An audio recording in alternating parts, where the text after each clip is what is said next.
अस्सलाम वालेकुम students, welcome to the YouTube channel B chemist. आज का जो हमारा टॉपिक है लेक्चर की डिलीवरी के लिए that is from chemistry 10 unit number 9 chemical equilibrium. So students, अगर हम अपने प्रीवियस लेक्चर को देखें तो हम लोगों ने पढ़ा था macroscopic characteristics of dynamic equilibrium, ऐसा ही है। अब हमारा नेक्स्ट टॉपिक है law of mass action. Equilibrium के लिए किसी न किसी इक्विलिब्रियम कांस्टेंट यानी कि स्टैंडर्ड वैल्यू का होना जो था वो जरूरी था। तो इस चीज को फाइंड आउट करने के लिए लॉ ऑफ मास एक्शन को प्रेजेंट किया गया। क्योंकि हम लोगों ने इक्विलिब्रियम की डेफिनेशन क्या पढ़ी थी कि when the rate of the forward reaction becomes equal to the rate of reverse reaction, ऐसा ही है। बट द रिएक्शन मिक्सचर यानी कि जो ओवरऑल रिएक्शन मिक्सचर का मास है वो कांस्टेंट है, इसीलिए उन्होंने मास जो हमारा रिवर्सिबल रिएक्शन के लिए मास की एक्टिविटी है, फॉरवर्ड रिएक्शन के मास की एक्टिविटी है, इन चीजों के रिलेशनशिप को फाइंड आउट करने के लिए हम लोगों ने एक इक्विलिब्रियम कांस्टेंट को डिराइव करना था। उस इक्विलिब्रियम कांस्टेंट को फाइंड आउट करने के लिए 1869 के अंदर एक लॉ प्रेजेंट किया गया जिसको नाम दिया गया लॉ ऑफ मास एक्शन का। ठीक हो गया। ये प्रेजेंट किया था गोल्डबर्ग एंड वेग ने। ठीक है। अब स्टूडेंट्स, बेसिकली इस लॉ को एक्सप्लेन करने के लिए हम लोग दो चीजों को देखेंगे। ठीक हो गया। अब लॉ को जो है वो मैं विद द एक्सप्लेनेशन एक्सप्लेन करूंगा। ठीक है, देखिएगा। पहली चीज कि द रेट ऑफ रिएक्शन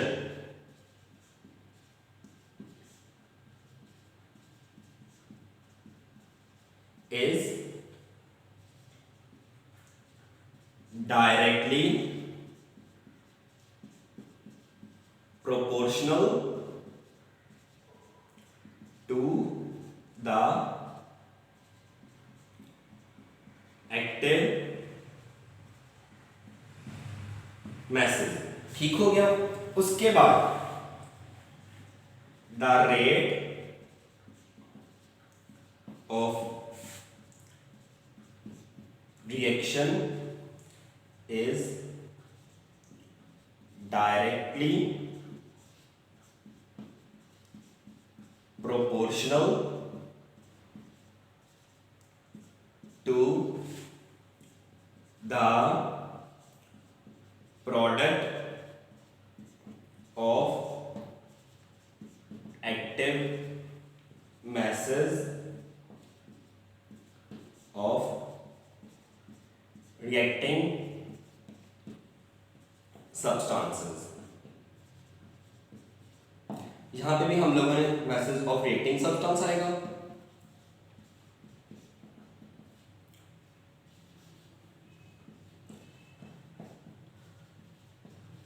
अब इस लॉ को स्टडी करने के लिए उससे पहले हमारे पास दो चीजों के बारे में इंफॉर्मेशन होनी चाहिए। कौन कौन सी?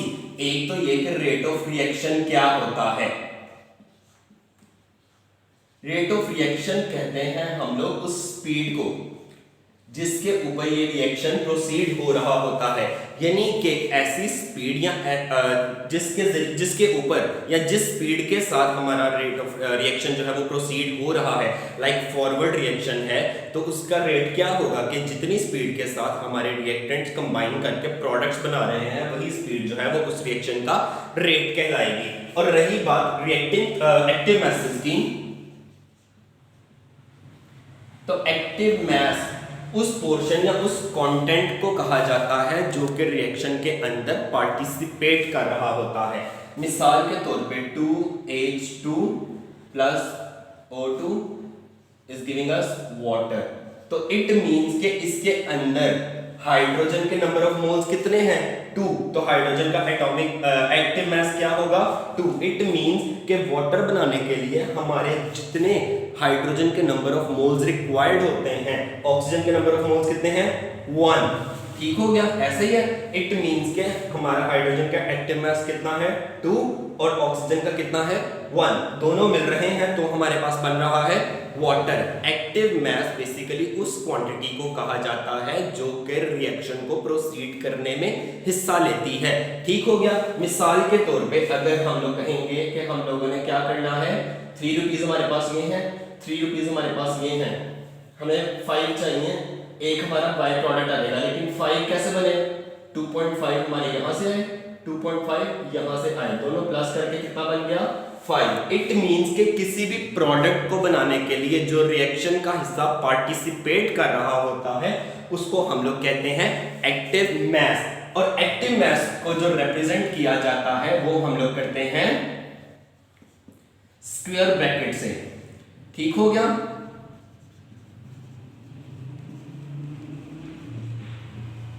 स्क्वायर ब्रैकेट से, और इसका यूनिट क्या होता है मोल पर डेसीमीटर क्यूब। ठीक हो गया।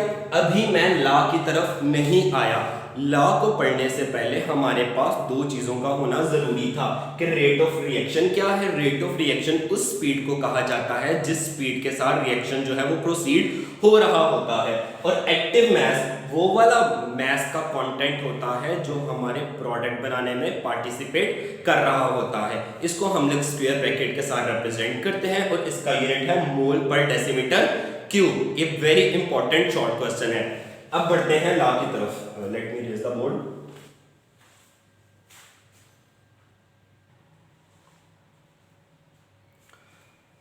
सो अब हम लॉ को स्टडी करने के लिए मैं एक रिएक्शन को कंसीडर करूंगा।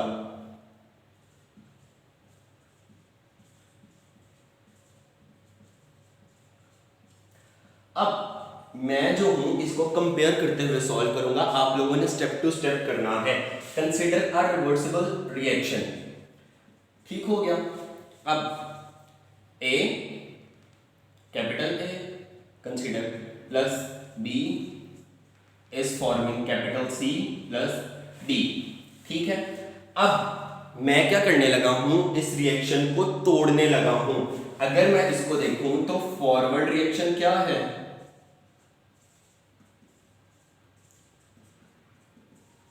कि ए और बी मिल रहे हैं और बन रहा है सी और डी, ऐसा ही है। और अगर मैं रिवर्स रिएक्शन को देखूं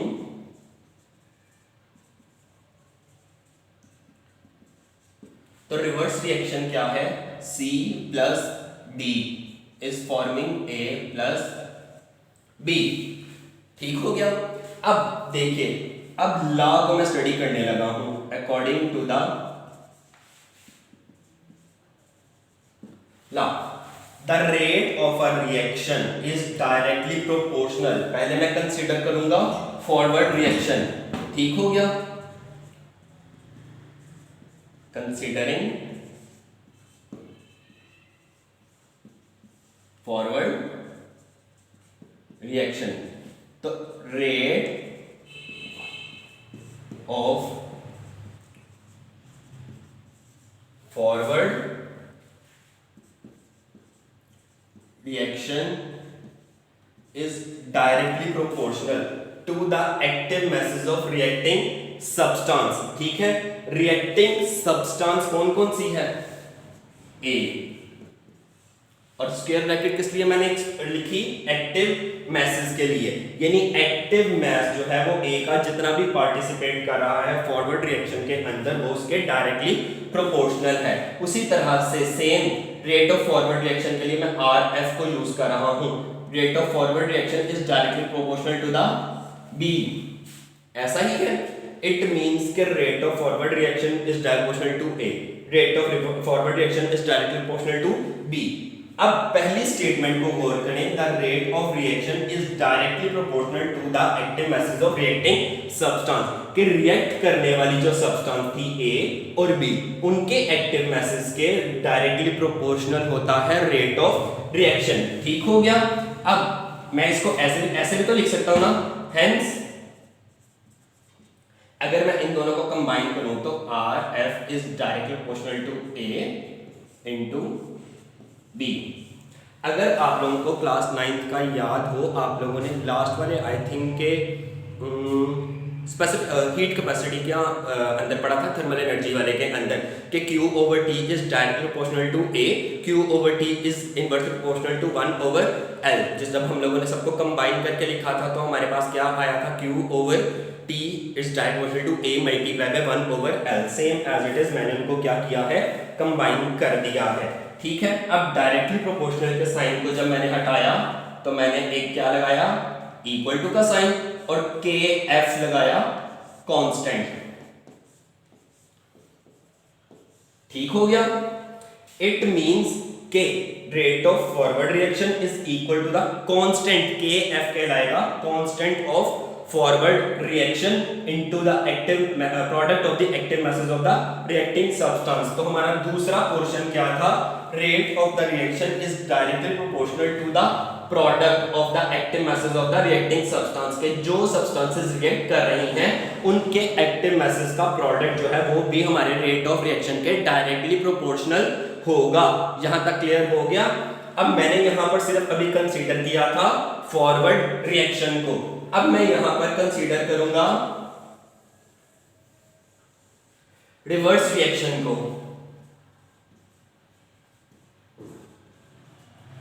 considering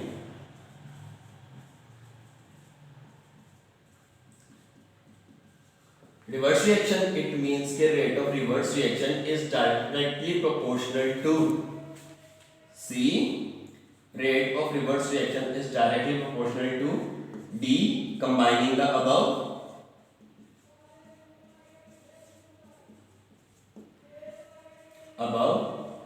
rate of reaction is directly proportional to the active masses of the reacting substance and their products। ठीक हो गया।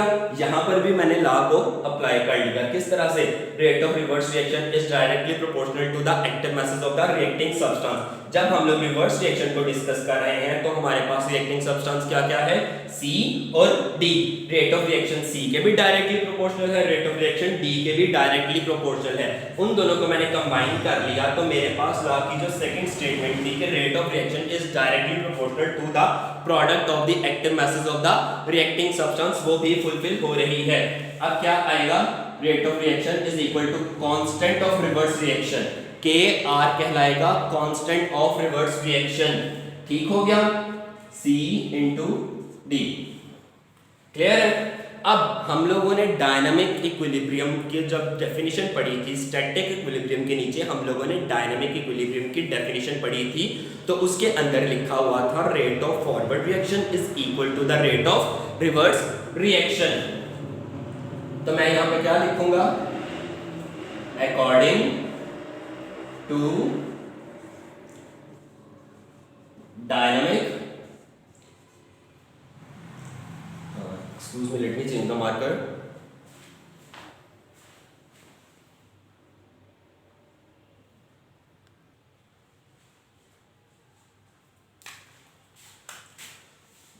डायनामिक इक्विलिब्रियम क्या था, rate of forward reaction is equal to rate of reverse reaction. तो हमारा rate of forward reaction किसके equal है, मैं यहां पर लिखने लगा हूं ध्यान से, K F into A into B is equal to, अब रेट ऑफ रिवर्स रिएक्शन क्या था, K R into C into D. अब मैं क्या करने लगा हूं, सारे कॉन्स्टेंट्स को मैं एक तरफ लेके आने लगा हूं, क्योंकि मैंने आप लोगों को वेरी बिगिनिंग में ये कहा था कि हम लोगों ने ये जो लॉ प्रेजेंट किया था, हम लोगों ने एक स्पेसिफिक इक्विलिब्रियम का कांस्टेंट फाइंड आउट करने के लिए किया था। तो जैसे हम लोग वेरिएबल्स को, जैसे x को जब हम लोगों ने फाइंड आउट करना होता है मैथ्स में, तो हम उसे लेफ्ट साइड पे ले आते हैं। सेम एज इट इज मैंने कांस्टेंट फाइंड करना है तो मैं सारे कांस्टेंट्स को इधर लिख लूंगा लेफ्ट साइड पे, K F over K R is equal to C D into the molar concentration of A into B। ठीक है, अब मेरे पास ये स्पेस है, तो अब मेरे पास क्या स्टेटमेंट आई है, के एफ ओवर के आर को जो मैं कंसीडर कर लेता हूं वो के सी के इक्वल है, और के सी को मैंने नाम दिया इक्विलिब्रियम कांस्टेंट। ठीक है, तो मेरा मतलब अब मेरा के सी इक्विलिब्रियम कांस्टेंट की वैल्यू क्या आई, product of the molar concentration of the product to the product of the molar concentration of the reactants. ठीक है, ये मैंने हमारा इक्विलिब्रियम कांस्टेंट जो है वो डिराइव कर लिया। अब इससे क्या जाहिर हो रहा है कि जब भी हम लोग इक्विलिब्रियम कांस्टेंट की वैल्यू लिखेंगे तो हम लोगों ने स्क्वायर ब्रैकेट्स के अंदर जो हमारी प्रोडक्ट साइड होती है C प्लस D हमारी प्रोडक्ट साइड थी, उसको हम लोग एज अ न्यूमरेटर लिखेंगे, और जो हम लोगों की रिएक्टेंट साइड थी यानी कि A और B उसकी मोलर कंसंट्रेशन की प्रोडक्ट को हम लोग एज अ डिनोमिनेटर लिखेंगे। इट मींस के इक्विलिब्रियम कांस्टेंट जो है वो बेसिकली एक रेशियो है किस चीज की, product of the molar concentration of product. मैंने यहां पर दो दफा प्रोडक्ट का वर्ड यूज किया है, एक मेरा मल्टीप्लिकेशन के लिए प्रोडक्ट यूज हो रहा है कि अगर हम प्रोडक्ट की मोलर कंसंट्रेशन को मल्टीप्लाई करें over product of the molar concentration of the reactant. ठीक हो गया कि अगर हम रिएक्टेंट की मोलर कंसंट्रेशन को भी मल्टीप्लाई कर लें तो प्रोडक्ट की मोलर कंसंट्रेशन की प्रोडक्ट और रिएक्टेंट की मोलर कंसंट्रेशन की जो प्रोडक्ट है उससे जो रेशियो आएगी that will be equal to the equilibrium constant. ये था लॉ ऑफ मास एक्शन, जिसमें हम लोगों ने देखा कि पहले रेट ऑफ फॉरवर्ड रिएक्शन जो है वो अपने रिएक्टिंग मैसेज के रिएक्टिंग सब्सटेंसेस के एक्टिव मैसेज के इक्वल है, और उसके बाद हम लोगों ने देखा कि rate of reaction is also directly proportional to the product of the active masses of the reacting substance, यानी कि रिएक्ट करने वाली सब्सटेंसेस जो हैं उनके प्रोडक्ट के डायरेक्टली प्रोपोर्शनल है। Is it clear class 10? इसके बाद हमारा एक टॉपिक है general derivation of the general expression, वो भी बिल्कुल ऐसा ही है, लेकिन अब हम उसके अंदर मोलर कंसंट्रेशन, यहां पे तो हमारे पास कोई मोलर कंसंट्रेशन नहीं है, ऐसा ही है ना, जिसके साथ मोलर कंसंट्रेशन होगी हम उसका इक्विलिब्रियम कांस्टेंट कैसे लिखेंगे। I hope it is very easy and have you got it at all. So stay tuned and kindly subscribe the channel B Chemist if you have not subscribed yet. Let me raise the board.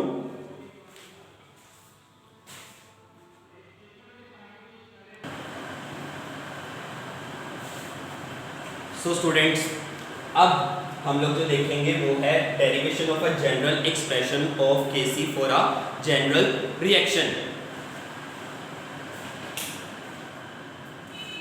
यानी अब हम लोग जो है law of mass action को ही use करते हुए हम एक ऐसा इक्विलिब्रियम कांस्टेंट जो है वो डिराइव करेंगे जैसे जिसके साथ हमें पता चल जाए कि अगर हमारे रिएक्टिंग सब्सटेंसेस के अंदर कोई ना कोई मोलर कंसंट्रेशन दी गई है तो हम उसको कैसे लिखेंगे। मिसाल के तौर पे मैंने आप लोगों को एग्जांपल दी थी 2H2 plus O2 changes into 2H2O। ठीक है, लेकिन जो हम लोगों ने रिएक्शन पढ़ा, मिसाल के तौर पे हम लोगों ने रिएक्शन किया A plus B is changes into C plus D। It means कि कंसीडर कर लेंगे Na plus Cl is forming NaCl कि जिनके साथ कोई मोलर कंसंट्रेशन नहीं है। अब कुछ ऐसे रिएक्शंस होते हैं जिनके साथ कोई ना कोई मोलर कंसंट्रेशन, यहाँ पे मानना जाएगा मोलर कंसंट्रेशन दी जाती है, तो उनका इक्विलिब्रियम कांस्टेंट हम कैसे डिराइव करेंगे। मिसाल के तौर पे हम लोग एक जनरल रिएक्शन ले रहे हैं, plus small b is forming small c molarity with capital C D into D। ठीक हो गया, मैंने अपने previous reaction A plus B changes into C plus D को ही यूज किया, लेकिन मैंने इनके साथ साथ क्या लिख दिया, मोलर कंसंट्रेशंस लिख दी इन्हीं के स्मॉलर लेटर्स। ठीक हो गया। अब रेट ऑफ फॉरवर्ड रिएक्शन, उसी तरह से हम लोग क्या करेंगे, रेट ऑफ रिवर्स रिएक्शन जो है उसको फाइंड आउट करेंगे। पहले तो मैं इस इक्विलिब्रियम के अंदर से क्या करूंगा, अपने रिएक्शंस जो हैं उसको अलग कर लूंगा। लाइक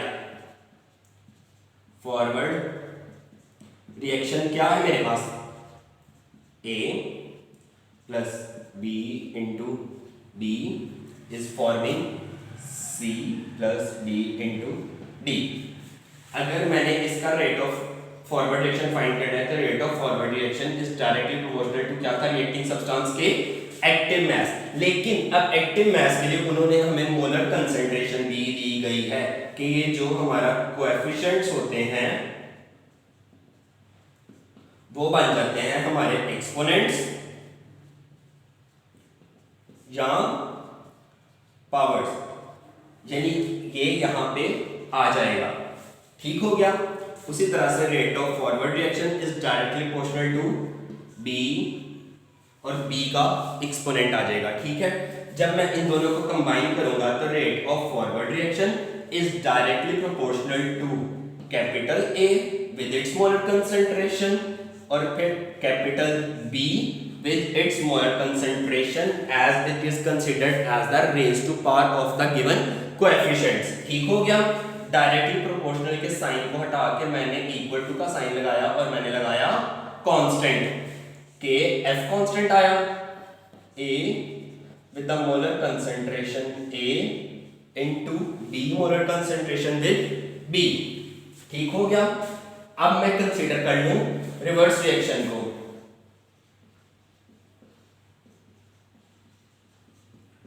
अब रिवर्स रिएक्शन मेरे पास क्या था, C plus D into D is changing into A and B molarity with B। अब मैं इसका रेट करूं, rate of reverse reaction is directly proportional to the reacting substance और उसका active mass with its molar concentration which is considered as its part. उसी तरह से अगर मैं रेट ऑफ रिवर्स रिएक्शन देखूं तो वो क्या आएगा, D इंटू डी। मैंने क्या किया, इन दोनों को कंबाइन कर लिया। वहां पर मैंने नहीं था लिखा, अगर आप लिखना चाहें तो लिख सकते हैं। Combining above rate of reverse reaction is directly proportional to the product of the molar concentration of the reacting substance raised to power of their coefficients. Directly proportional के साइन को हटा के मैंने क्या लगाया, equal to K R into C square, sorry C का coefficient सी जो कि उसकी पावर बन गया और डी का डी। अब मैं यहां पर क्या करूंगा, डायनामिक इक्विलिब्रियम को अप्लाई करूंगा। क्या था, according to dynamic equilibrium rate of forward reaction is equal to the rate of reverse reaction. Forward reaction का रेट ये आ जाएगा K F into A into B into B और rate of reverse reaction K R C और D. Constant सारे एक तरफ आ गए, सी ओवर ए, तो K F over K R किसके इक्वल होता है, के सी के।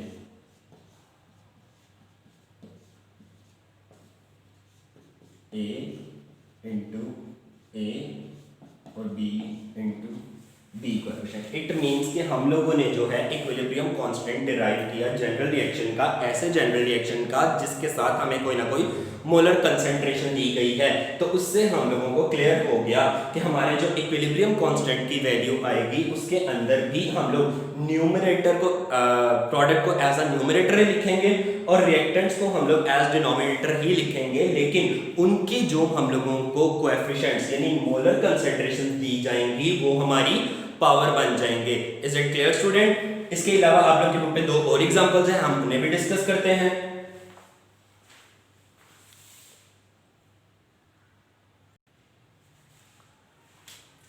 अब हम लोगों को बुक के ऊपर जो एग्जांपल दी गई है वो उन्होंने कहा है जब नाइट्रोजन और ऑक्सीजन रिएक्ट करते हैं तो बनता है NO। ठीक हो गया।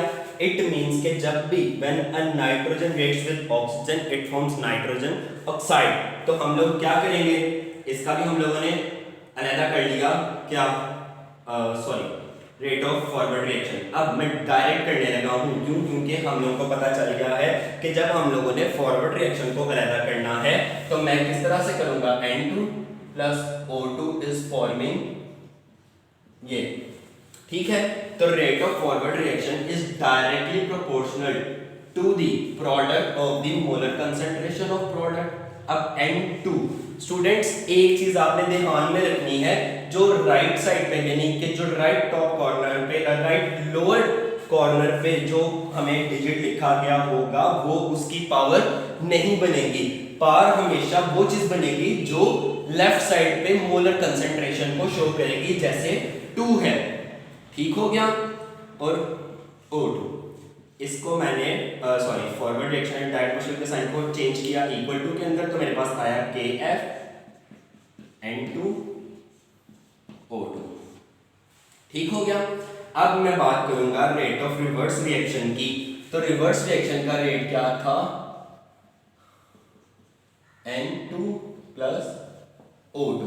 अब रिएक्ट कौन कर रहा है, ये is directly proportional to NO, और जो उसकी मोलर कंसंट्रेशन थी वो क्या बन गई, उसका एक्सपोनेंट। जब मैंने इसको डायरेक्टली प्रोपोर्शनल के साइन को हटा के मैंने कांस्टेंट लगाया तो क्या आया, NO का स्क्वायर, ठीक हो गया। अब मैंने क्या किया, अकॉर्डिंग टू डायनामिक इक्विलिब्रियम